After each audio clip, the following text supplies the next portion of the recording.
Hi guys, welcome back to Cineloop. ഞാൻ നിങ്ങളുടെ സ്വന്തം അൻവിൻ സഞ്ജു. ഇന്നത്തെ വീഡിയോയിൽ ഞാൻ നിങ്ങളുമായി പങ്കുവയ്ക്കാൻ പോകുന്നത് എങ്ങനെ ഫോട്ടോഷോപ്പ് ഉപയോഗിച്ച് തുടങ്ങാം എന്നതിനെക്കുറിച്ചാണ്. ഇന്നത്തെ വീഡിയോ ബിഗിനേഴ്സിന് വേണ്ടിയുള്ളതാണ്. അതായത് ഫോട്ടോഷോപ്പ് അറിയില്ല എന്നാൽ പഠിക്കണമെന്ന് ആഗ്രഹമുള്ളവർക്ക് വേണ്ടി. നിങ്ങൾക്ക് ഫോട്ടോഷോപ്പ് ഉപയോഗിക്കാൻ അറിയാമെങ്കിൽ ഇപ്പോൾ തന്നെ വീഡിയോ സ്കിപ്പ് ചെയ്യുക. നിങ്ങൾക്കുള്ള അഡ്വാൻസ് ട്യൂട്ടോറിയൽസ് ഈ ചാനൽ ഉടനെ അപ്ലോഡ് ചെയ്യുന്നതായിരിക്കും. സോ ഞാൻ അധികം ഒന്നും പറഞ്ഞ് വൈകിപ്പിക്കുന്നില്ല, നമുക്ക് നേരെ വീഡിയോയിലേക്ക് കിടക്കാം.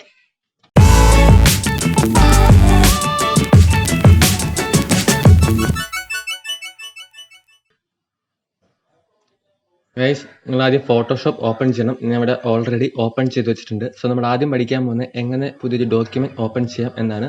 അതിനെ നേരെ ഫയലിലേക്ക് പോവുക, ന്യൂ എന്ന ഓപ്ഷൻ ക്ലിക്ക് ചെയ്യുക.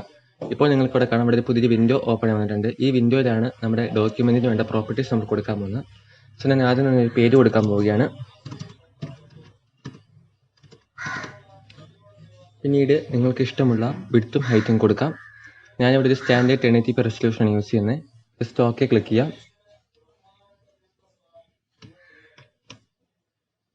അപ്പോൾ നിങ്ങൾക്ക് കാണാം, ഇവിടെ പുതിയൊരു ഡോക്യുമെന്റ് ഓപ്പൺ വന്നിട്ടുണ്ട്. ഈ ഡോക്യുമെന്റിലാണ് നമ്മൾ ഇനി എഡിറ്റ് ചെയ്യുന്നത്. സോ നമ്മൾ ആദ്യം തന്നെ ഒരു ടെക്സ്റ്റ് കൊടുക്കാൻ പോകുന്നത്. ടെക്സ്റ്റ് കൊടുക്കുന്നതിനായി ടൈപ്പ് ടൂൾ സെലക്ട് ചെയ്യുക. ശേഷം ഡോക്യുമെന്റിൽ ഒന്ന് ക്ലിക്ക് ചെയ്യുക. എന്നിട്ട് നിങ്ങൾക്ക് ഏത് ടെക്സ്റ്റാണ് വേണ്ടത് അത് ടൈപ്പ് ചെയ്യുക. ഞാൻ ഇവിടെ തൽക്കാലം ഒരു എക്സാമ്പിൾ എന്ന് പറയുന്ന ടെക്സ്റ്റ് കൊടുക്കുകയാണ്.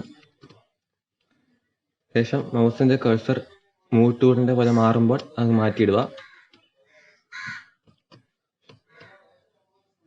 അപ്പോൾ നിങ്ങൾക്ക് കാണാൻ ഇവിടെ ഒരു ടെക്സ്റ്റ് ആയിട്ടുണ്ട്. ഇനി എനിക്ക് ഈ ടെക്സ്റ്റിന്റെ സൈസ് കൂട്ടണമെങ്കിൽ Ctrl+T ഞെക്കുക. ട്രാൻസ്ഫോം ടൂളാണിത്. ട്രാൻസ്ഫോം ടൂൾ ഉപയോഗിച്ച് നിങ്ങൾക്ക് ഇമേജിനെ റീസൈസ് ചെയ്യാൻ സാധിക്കും. ഞാനിവിടെ ഷിഫ്റ്റ് ഞെക്കി പിടിച്ചാണ് റീസൈസ് ചെയ്യുന്നത്. ഷിഫ്റ്റ് ഞെക്കി പിടിക്കാതെ റീസൈസ് ചെയ്യുകയാണെങ്കിൽ സ്ട്രെച്ച് ആവാനുള്ള സാധ്യതയുണ്ട്. ഇവിടെ സ്ട്രെച്ച് ചെയ്യാതിരിക്കാൻ ഞാൻ ഷിഫ്റ്റ് ഞെക്കി പിടിച്ച് റീസൈസ് ചെയ്യുന്നത്. ഇനി എനിക്ക് ഇഷ്ടമുള്ളിടത്ത് ഇത് പ്ലേസ് ചെയ്യാണ്. ഇനി എനിക്ക് ഈ ടെക്സ്റ്റിന് കുറച്ച് എഫക്റ്റ് കൊടുക്കണം. അതിനായി നമുക്ക് ഏത് ലെയറിനാണ് എഫക്റ്റ് കൊടുക്കേണ്ടത് ആ ലെയറിൽ ഡബിൾ ക്ലിക്ക് ചെയ്യുക. അപ്പോൾ നിങ്ങൾക്ക് കാണാം, ഇവിടെ ലെയർ സ്റ്റൈൽ എന്ന് പറഞ്ഞൊരു മെനു ഓപ്പൺ വന്നിട്ടുണ്ട്.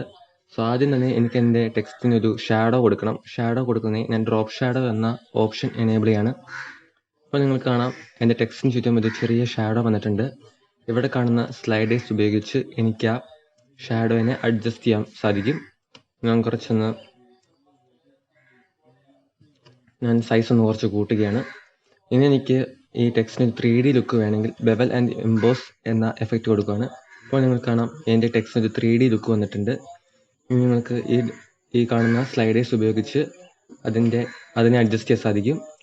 ഇനി മെയിൻ ആയിട്ടുള്ള മറ്റൊരു എഫക്റ്റ് ആണ് സ്ട്രോക്ക്. നിങ്ങൾക്കിപ്പോൾ നിങ്ങളുടെ ടെക്സ്റ്റിന് ചുറ്റും ഒരു ഔട്ട്ലൈൻ വേണമെങ്കിൽ സ്ട്രോക്ക് എന്ന എഫക്റ്റ് എനേബിൾ ചെയ്യാം.